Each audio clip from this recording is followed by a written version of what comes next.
हाँ तो हेलो दोस्तों, स्वागत है आपका। और आज हम लोग कंटिन्यूटी में पहुंच चुके हैं। और देखो, इससे पहले मैंने कई वीडियोस बनाई हैं, मतलब कि मैट्रिक्स की बनाई है, डिटरमिनेंट की बनाई है, trigonometry, inverse function and relation and function. तो अगर आपने वो सब वीडियो नहीं देखा, अगर आप देखना चाहते हो तो सब का लिंक मैं जो डिस्क्रिप्शन में दे दूंगा। और अगर आप डिटरमिनेंट को और अच्छे समझना चाहते हैं तो उसका भी लिंक जो है मैं डिस्क्रिप्शन में और आई बटन दोनों में दे दूंगा। तो आप जो है प्लीज़ उसको देख लेना। और दोस्तों प्लीज़ आप मेरे चैनल को सब्सक्राइब करें, क्योंकि आप सब आपका एक भी सब्सक्रिप्शन हमको मोटिवेशन करता है। तो देखो कंटिन्यूटी, देखो यार, कंटिन्यूटी पढ़ने के लिए तो सबसे पहले लिमिट आना चाहिए।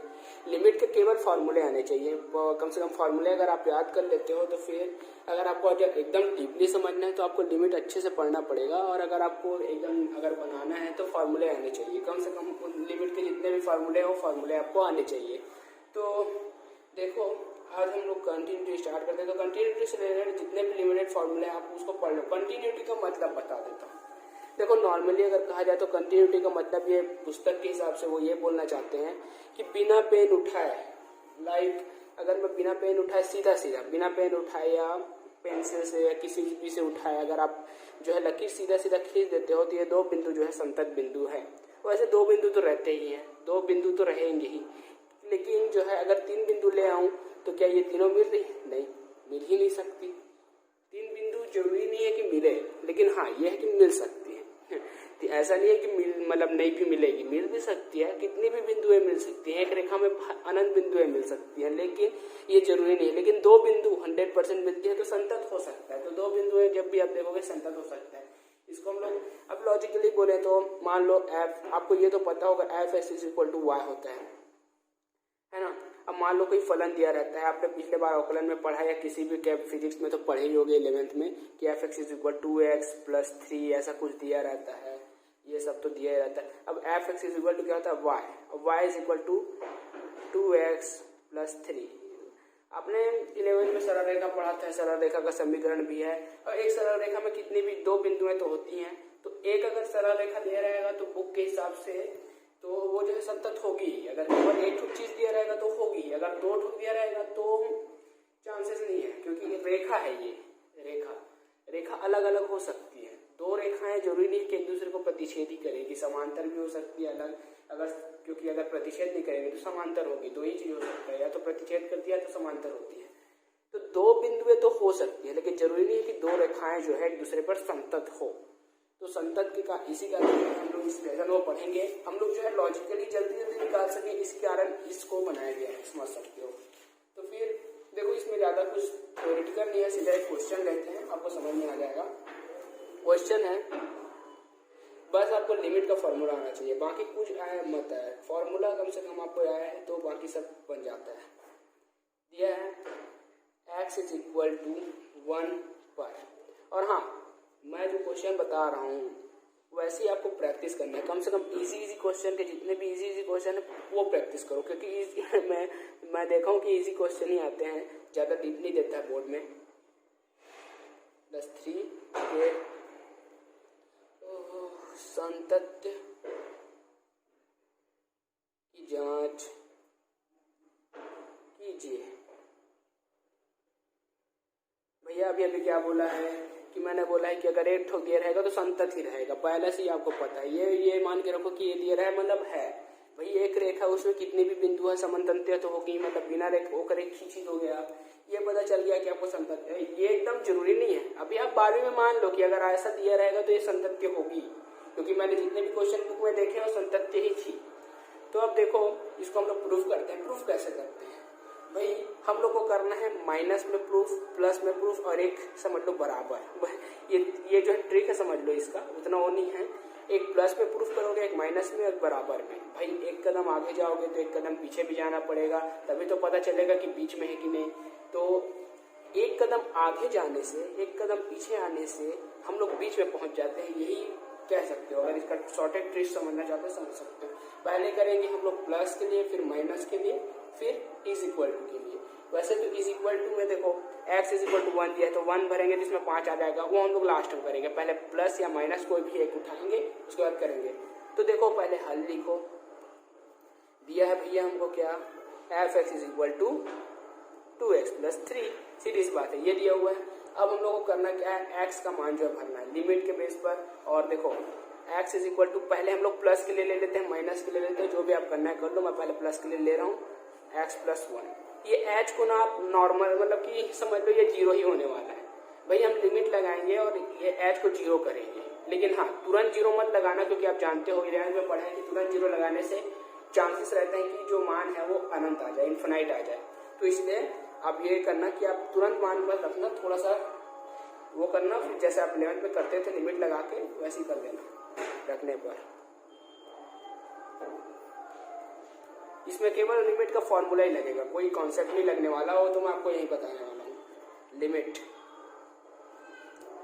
x किसके लिए ले रहे हैं, प्लस के लिए ले रहे हैं, तो x क्या है, प्लस है, तो plus 1 F X is equal to, अब देखो यार सीधी सी बात है, मैंने क्या बोला है, यहाँ पर देखो x इज इक्वल टू 1। अगर हम यहाँ पर अगर शॉर्टेस्ट में समझना चाहें तो मैं जब x इज इक्वल टू 1 लेता हूँ, मान लो x जो है जब लिखना है यहाँ पर, x जो है 1 होगा तब h क्या होगा, 0 होगा तब ना, जब x 1 होगा तो h 0 ही होगा।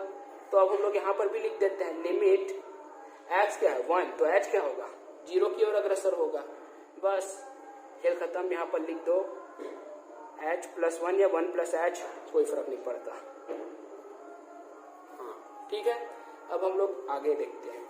देखो ये है h 0, यहाँ पर अगर मैं तुरंत के तुरंत मान भर दूं तो अनंत आ रहा है क्या, नहीं आ रहा है, तो भर सकता हूँ, तो यहाँ पर ये तो लिखते रहना, ये तो जब तक मान नहीं आ जाता तब तक लिखते रहोगे ये।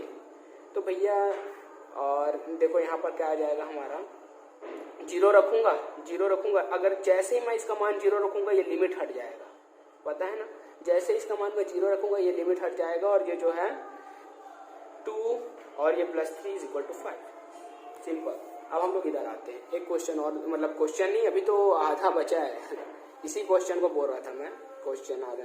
तो देखो अब हम लोग क्या करेंगे, माइनस के लिए प्रूफ करेंगे। मैंने क्या बोला था, पहले एक कदम आगे चले गए, अब एक कदम पीछे के लिए करेंगे। तो x जो है -1 की ओर अग्रसर होगा, -1 नहीं है ना भाई -1 नहीं है, मैं यहाँ पर लिख देता हूँ x is equal to s minus h, ठीक है। अब यहाँ पर मैं एक चीज और समझा देता हूँ, जब x जो है 1 की ओर अग्रसर होगा तब जो h जो है वो 0 की ओर अग्रसर होगा, सीधी सी बात है। अगर x का मान 1 है तो h का मान 0 होगा, है ना। तो अब मैं यहाँ पर लिखता हूँ limit x 1 minus F X is equal to क्या, लिमिट x जो है 1 की ओर अग्रसर है तो h क्या है, 0 की ओर अग्रसर, सिंपल 2 1 माइनस। अब यहाँ पर उल्टा मत कर देना यार कि 1 को माइनस में कर दे, वहाँ प्लस में था इसलिए प्लस जो है कर्म विनिमय का फॉलो करता है मतलब वो नहीं, आप तो जानते हो प्लस को इधर करो या उधर करो फर्क नहीं पड़ता, लेकिन माइनस को इधर करोगे तो फर्क पड़ जाता है। तो 3, अब देखो यहाँ पर मैं तुरंत 0 रख दूंगा तो मान इनफिनिट आ रहा है क्या, नहीं आ रहा है। तो मैं यहाँ पर अगर 0 रख भी दूँ तो कोई फर्क नहीं पड़ता। तो 2 + 3 इज इक्वल टू 5।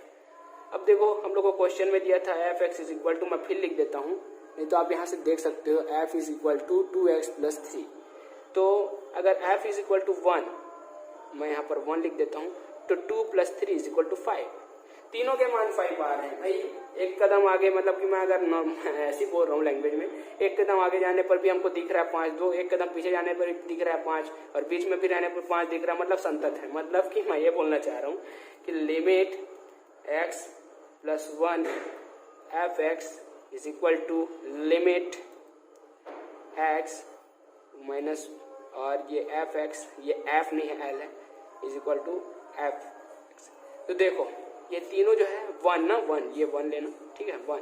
तो अब देखो ये जब तीनों चीजें जो है सेम होगी तभी जो है मान जो है हम लोग को संतत या कंटिन्यूटी में प्राप्त होगा, मतलब कि हमारा बिंदु सेम होगा। और मैंने पहले ही बता दिया भैया एक ठोक चर है इसमें, मतलब कि एक ही पद है इसमें, देख लो एक ही समीकरण है, एक ही समीकरण कह सकते हो, क्योंकि F X is equal to तो y होता है। तो एक ही समीकरण मैंने आपको पहले भी बोल दिया है कि इसका मान हमेशा, सॉरी दोस्तों यहाँ पर छोटा सा कॉल आ गया था। और यहाँ पर ये था कि अगर ये तीनों चीजें समान होगी तो सीधी सी बात है संतत होगी, और एक रेखा तो संतत होगी ही भाई, ठीक है।